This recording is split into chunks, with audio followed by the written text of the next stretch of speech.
On today's installment of Meet the Machines, I'm bringing you guys along for a magical musical journey through my first week as an 8-string boy.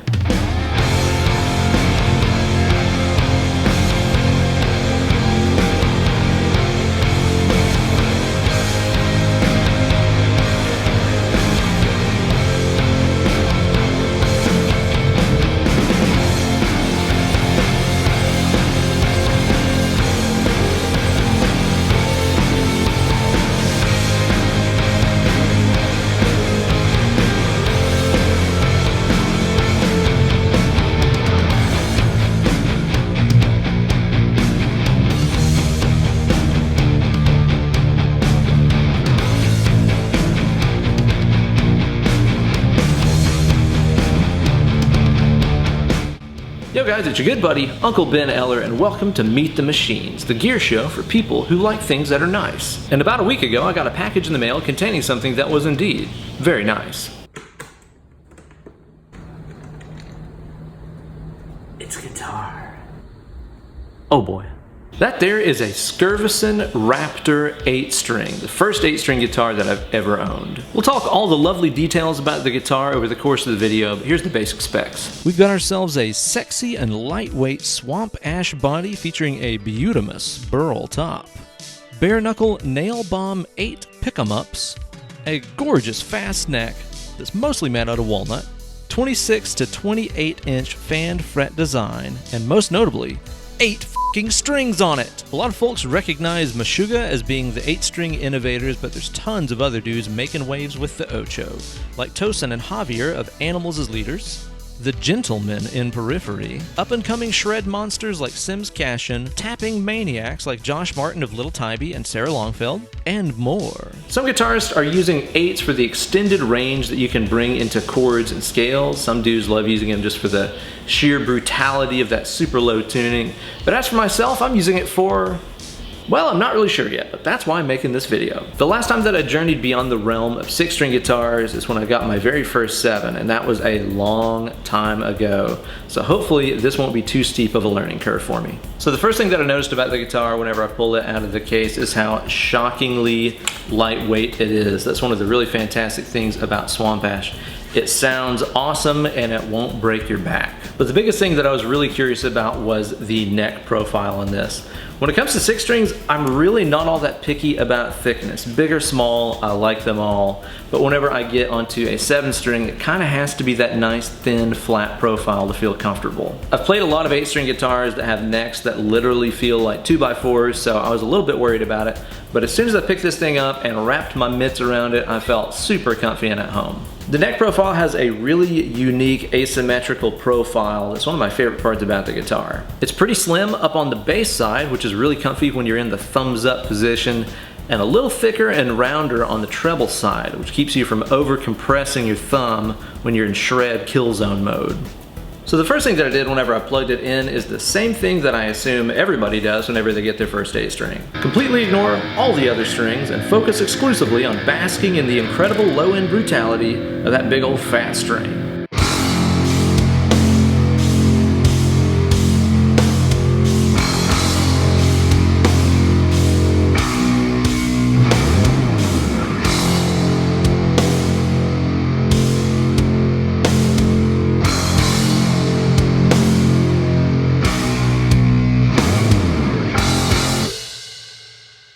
And of course I had to have a little bit of fun and do the exact same thing that I did when I got my first 7-string and take some of my favorite riffs and explore what they would sound like if they were more lowlier.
One of the cool little details that Skervesen did with this guitar is to put this cool little built-in felt pad back here behind the nut. It does a really fantastic job of killing any of that annoying resonance that happens back here behind the nut before it becomes a problem. It's nice and out of the way, you'll never hit it while you're playing, and it looks a hell of a lot cooler than those hair scrunchies you steal from your stepmom's bathroom. Of course, I had to go through the obligatory phase of figuring out how to play some of my favorite Meshuggah riffs.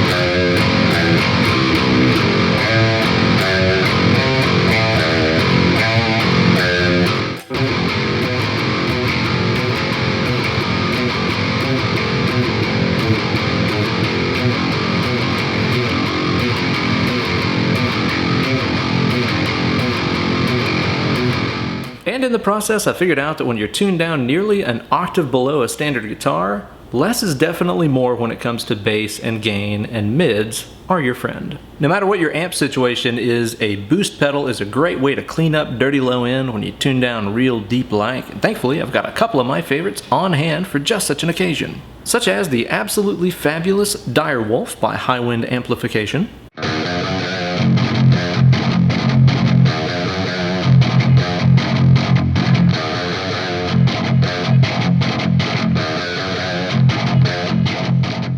the Horizon Devices Precision Drive, which seems tailor-made for super low tunings,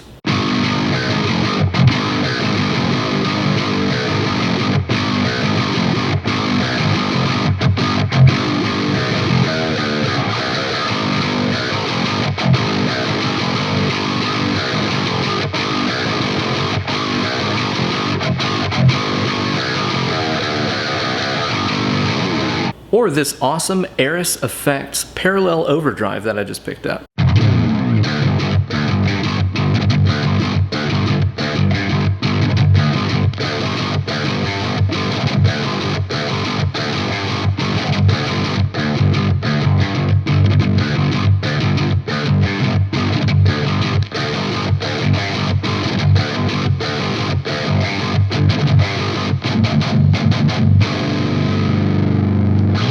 Yeah, don't get me wrong here, it is really fun and satisfying when you're playing by yourself to have those, super teeth rattling low end frequencies in your tone. But the minute you try to put that kind of sound in a mix, it becomes Mud City immediately. Some of you guys might have seen a couple videos that I put up on my channel years and years ago where I broke down some of the cool, slapping and popping and thumping techniques that Javier and Tosin use over there in them Animals as Leaders. I actually haven't messed with any of that stuff in years, but having this big monstrous guitar in my lap seems to be a pretty good excuse to revisit some of those techniques and try them out on here. It took some time to shake the cobwebs off of these techniques, but after just a little while, it all started coming back to me, Celine Dion style.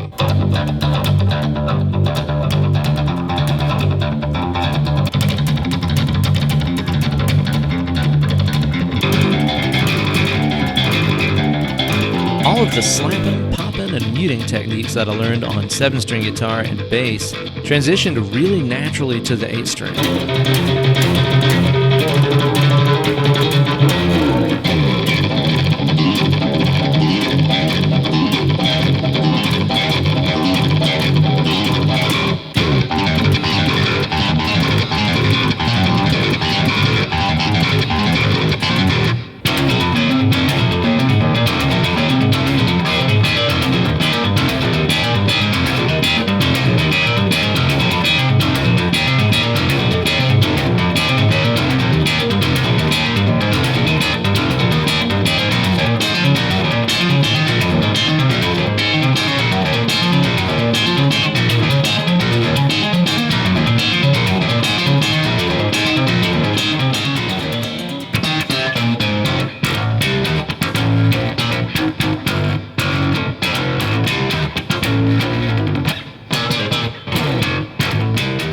So I'm definitely still a little rusty on some of that stuff, but let me know in the comments section if you guys would like to see an updated and revised lesson on how to do those techniques here on my channel. One thing that has been surprising is that adapting all of my, scale shapes and stuff like that to suit an 8-string guitar has actually been really easy. So to a lot of people it seems weird to have a low F sharp string on a guitar and think about how that works into scales and stuff like that. But for me, it's not all that bad because F sharp to B is musically a fourth, just like all of my other string pairs.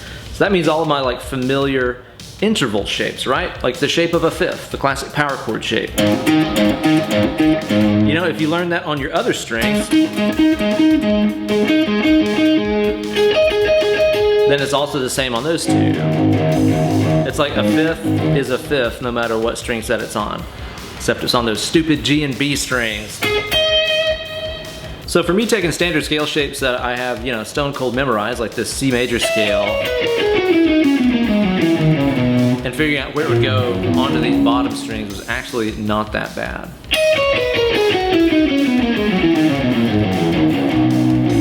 So that also means that familiar shapes like minor arpeggios and stuff like that will also stack up exactly the same here on the low strings. It's also really fun too because you can take those sequence licks and just move them all the way down all 8 strings for seemingly endless runs.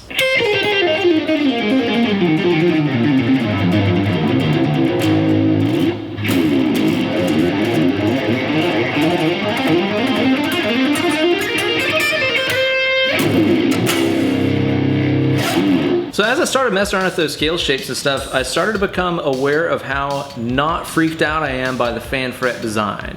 Whenever you look at a guitar like this and you see how angled the frets are and how angled the bridge is back here, it looks really alien and intimidating, but I swear to you, if you're not looking at it, you really don't even notice it. As I play down the strings without looking at them, I never feel like I'm spreading out further for the big low fan that's down here, Everything just kind of lands where it feels like it should. Even when I'm playing up high on the neck and the frets are angling this way, I never really feel like I'm changing the shape of my finger positions or anything like that constantly. Even things like bar chords and stuff like that really aren't an issue. It's surprising how non-invasive it is. We get it, you have a horn on your car. Really? Really? Hashtag cancel car horns. But anyway, it's never really felt out of place to me, and that's really shocking considering that this thing has a fan fret scale length that goes from 26 to 28 inches. If you're unfamiliar with the purpose of a fan fret design, it's not just an aesthetic or ergonomic choice. It's actually a big tension and tone thing. So think about the way that a grand piano is designed, right? Inside of that big old body, the high strings are super short. Meanwhile, the bass notes over here on the other side of the piano need to be super long and super thick so that they can vibrate freely and ring out really clearly.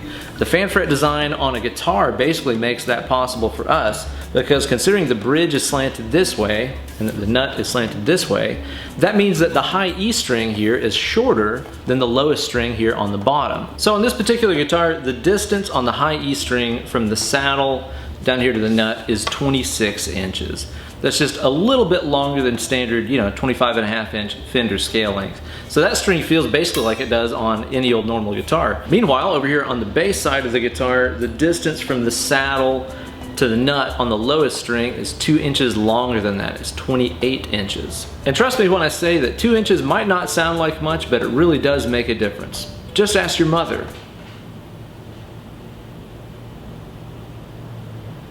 So it starts off at 26-inch scale and grows down to 28 by the time I get to the fat strings. That means that my high strings feel and sound nice and familiar, and meanwhile I get the extra clarity and tension I need to make those super lows sound super good. And that's honestly part of the reason why I've never owned an 8-string guitar before, is because a lot of them that I've played have been one straight scale length.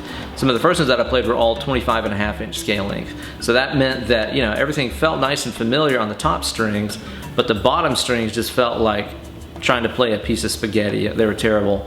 And then I've played other 8 strings that are all one straight scale, like all of them being 28-inch or 27-inch. Whenever you have it that way, in my opinion, the low strings sound and feel amazing, but by the time you get to the high notes, they can sound really brittle, and I don't like that extra tension. I end up having to, mess with my string gauges and use like 8s or something like that that just feel and sound different than what I'm accustomed to and what I prefer. So for me, I think that with an 8-string guitar, you know, something that's going down nearly an octave below a standard guitar, I think this fan fret design is not only preferable, I think that it's completely necessary if you want to have an instrument that sounds and feels super balanced. So today I tried taking the dirt off the tone and seeing what I could do by expanding my chord voicings and stuff like that, using these big old daddy notes down low. Years ago, I remember watching an interview with Tosin Abasi where he talked about tuning the lowest string on his 8 strings down one whole step. That way you could simply match whatever's going on the low E down there on that 8th string too.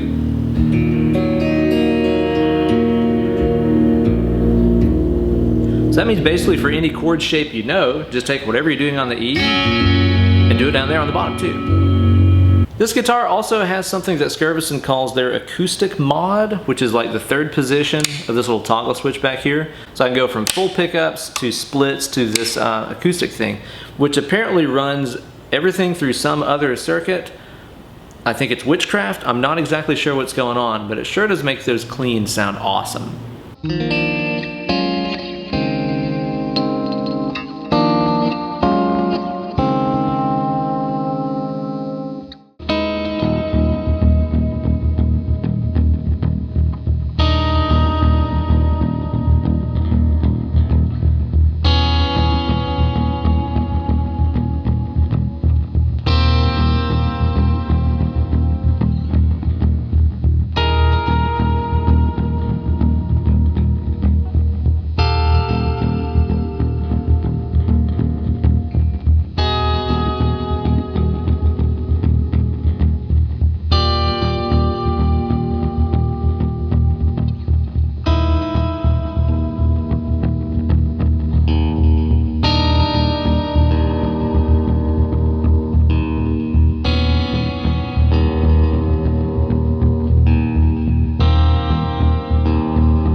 One aspect of playing 8 strings that I feel like has been really underutilized by players is using it to imitate the sound of those like classic old school, you know, longhorn baritone guitars that we heard on like soundtracks to westerns and old classic country tunes and stuff like that.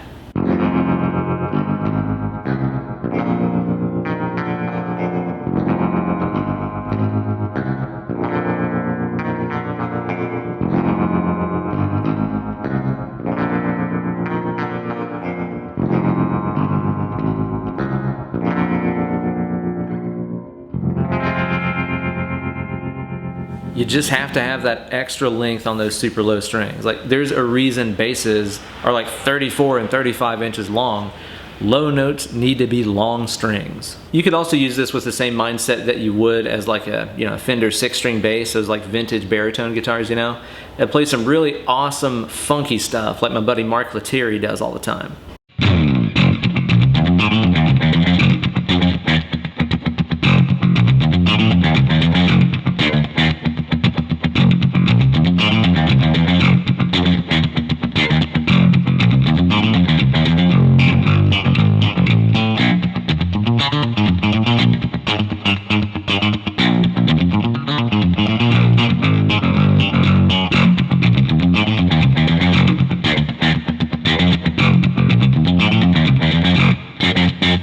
There you go, guys, my first week as an 8-string boy. I gotta say, going into it, I was a little bit intimidated. I thought it might be like relearning how to play the guitar or really confusing to find my way around the strings and all that jazz.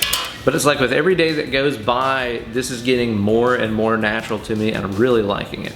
Now maybe if I was going straight from playing a 6-string to jump into 8s, that might be a different story, dealing with like 2 extra strings that I'm not used to. But I think all that time that I spent playing 7s got me pretty prepared for this, because at that point it's just like, well, what's one more string on top of it? I can't wait to see what this does as a regular tool in my arsenal. You know, I'll look forward to using it for some of those cool little baritone guitar overdubs, as well as seeing just what I can do with it in my own original tunes. Maybe I'll be able to do stuff that isn't just directly ripping off Meshuggah and Animals as leaders and the other bands that I listen to that use 8-string guitars, but only time will tell. I really want to try using it to write some doomy, sludgy, really slow stuff. I think that would be really cool. I'm starting to think that dang old yin yang milkshake guy was right when he said, more is more. Let me know what other 8-string content you guys want to see here on my channel. If that's, you know, transcriptions of popular 8-string tunes or learning how to use your 8-string for scale shapes and stuff like that. This is all new to me, so let me know what you guys want to see out of my 8-string content on my channel in the future. If you like this video and want to help support my channel, be sure to visit patreon.com/Ben Eller Guitars. Sign up for any tier and you'll get all kinds of bonus content like tons of extra guitar lessons, downloadable tabs and charts, backing tracks, so much cool stuff. Patreon.com/Ben Eller Guitars. Thanks. Thanks again for watching. I'm Ben Eller, and I like things that are nice.